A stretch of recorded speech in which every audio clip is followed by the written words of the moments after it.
Successful regions have an intuitive spirit of collaboration where leaders come together to collectively address challenges and seize opportunities. Where would the upstate of South Carolina region be today were it not for the vision and determination of Roger Milliken, Charles Daniel, Buck Mickle, Robert Ashmore, and others to create GSP Airport back in the early 1960s?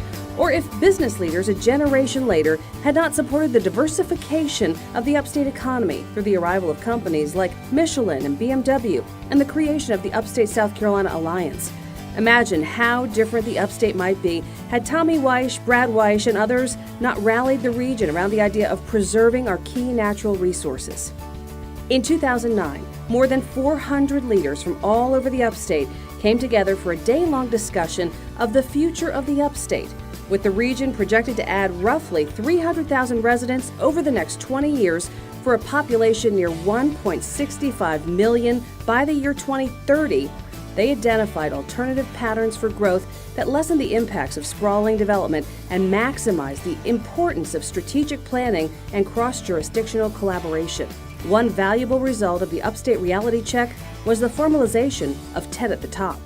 Well, I think 10 at the Top has an opportunity to bring people together. We really see barriers at the end of the county line where 10 at the Top is able to break that down and allow the leaders and community members in all 10 counties to look at ourselves as one region. Since being incorporated as a nonprofit, 10 at the Top has focused on fostering the regional trust and partnerships needed to ensure that the upstate's able to reach its full potential and maximize the opportunities associated with being a growing and vibrant region.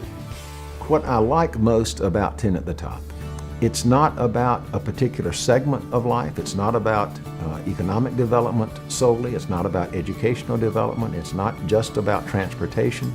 It's about all of the factors that determine and influence the quality of life for the citizens of the upstate. Some of the things that 10 at the Top has done over the last several years, you have more collaborations, you have the private sector, you have government involved, nonprofits. That's pretty powerful when you have that many people at the table pulling in the same direction. With 10 at the Top, working on vibrancy, identifying it through their reality check that that's one of the goals for the upstate. It's so revealing that there's so many opportunities here to make a difference with relatively small effort. And when people come together and bring these ideas together and bring in other examples from other places to show what can be done, it's simple to say, why don't we do that here? I think it's very important when you look at the fact that roads aren't defined by counties, water isn't defined by counties, where people live versus where they work isn't defined by a county line. So it's important that we build those relationships and are able to collaborate throughout the entire upstate. 10 at the Top does a great job, I think, at corralling all the organizations to continue with the conversation on how to work through these issues so that we're very competitive. More than 400 regional meetings, forums, presentations, and other activities that have engaged more than 21,000 participants.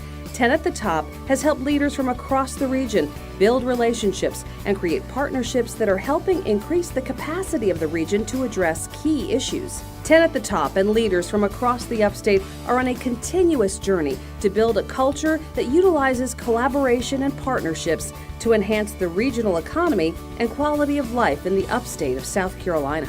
The combination of Greenville, the mountains, the lakes that Oconee has, I mean, it's a combination of all those things that make the area more attractive, not just what one particular place has to offer. When we think about the resources that we have in the upstate today, which is pretty remarkable, and we think about the success that we're enjoying, which is also pretty remarkable, one thing we know for sure, if we do not plan and we do not think ahead, some of those dreams may not be realized, and maybe some of what we love about the upstate will be gone. So how do we make sure that we invest in the right ways in infrastructure and in planning, and in education and supporting our young people as they grow and learn?